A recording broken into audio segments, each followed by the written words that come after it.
Guys ഇതാണ് നമ്മളെ punch. നമ്മൾ മൈലേജ് ടെസ്റ്റ് ചെയ്യാം.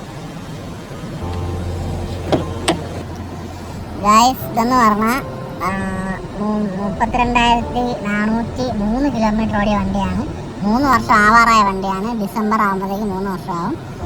സർവീസ് 3 വർഷത്തെ സർവീസ് ആവാറാകും.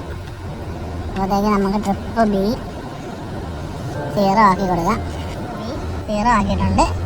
നമ്മൾ AC ഒക്കെ ഇട്ടാണ് പോകുന്നത്. നമ്മൾ ഒരു 22 കിലോമീറ്റർ ഓടിയിട്ട് എന്തൊക്കെയുണ്ടെന്ന് പറയാം. അപ്പോൾ നമ്മൾ കത്തിരിക്കട വന്ന്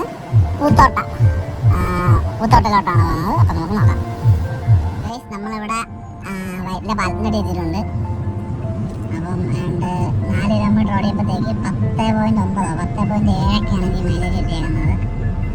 അപ്പോൾ എൻ്റെ കോളേജ് 20 കിലോമീറ്റർ ഉണ്ട്. എന്തായാലും ഫുള്ള് ട്രാഫിക്കാണ്. ബമ്പർ ടു ബമ്പർ ട്രാഫിക്കിലാണ് പോകുന്നത്. പിന്നെ ഞാൻ എന്തായാലും കാല് കൊടുത്ത് തന്നെ പോകുന്നത്. ഞാനത് മൈലേജ് ഓറിയൻറ്റഡ് ആയിട്ടൊന്നും വണ്ടി ഓടിക്കത്തില്ല. മാക്സിമം സ്ഥലം കിട്ടുമ്പോൾ കയറി തന്നെ പോകാൻ പോകുന്നു. ഇവിടെയുള്ള ബ്ലോക്ക് കുറച്ചങ്ങോട്ട് കഴിഞ്ഞാൽ ബ്ലോക്ക് പോകുന്നു. ഗൈസ് നമ്മൾ തൃപ്പൂണിത്തറ എത്തി. മൈലേജ് കാണുന്നത് 9.9 ആണ്.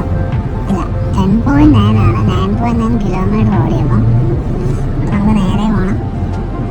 ബാക്കി കുറച്ചും കൂടെ രണ്ട് കാണിച്ചു തരാം.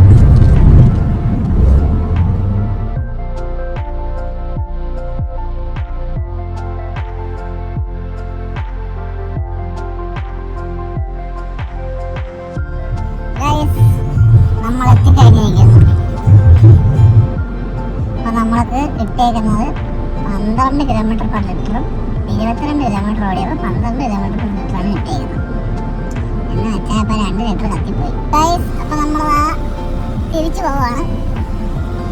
ഇപ്പം ചെറുതായിട്ട് മൈലേജ് കുറഞ്ഞിട്ടുണ്ട്. കുറച്ച് AC ഇട്ട് കിടന്നതിനാണ് 10.5 ആയി. കുഴപ്പമില്ല, നമുക്ക് വയറ്റിലെത്തിയിട്ട് ഒന്നുകൂടെ നോക്കാം. അപ്പോൾ നമ്മൾ 50 കിലോമീറ്റർ തയ്ക്കാൻ വേണ്ടി കലൂർ ഒരു കറങ്ങിയാണ് വന്നത്. അപ്പം 50 കിലോമീറ്റർ ഓടിയപ്പോഴേക്ക് 11.1 കാണിച്ചപ്പോൾ 11.0 ആയി. അപ്പോൾ അതേ ഉള്ളു ഗൈസ്. അതാണ് നമ്മുടെ പഞ്ചിൻ്റെ മൈലേജ്. 50 കിലോമീറ്റർ ഓടുമ്പോൾ 11 മൈലേജ് കിട്ടും. എന്ന് വെച്ചാൽ 10 കിലോമീറ്റർ ഓടാൻ അവന് 1 ലിറ്റർ പെട്രോൾ വേണം.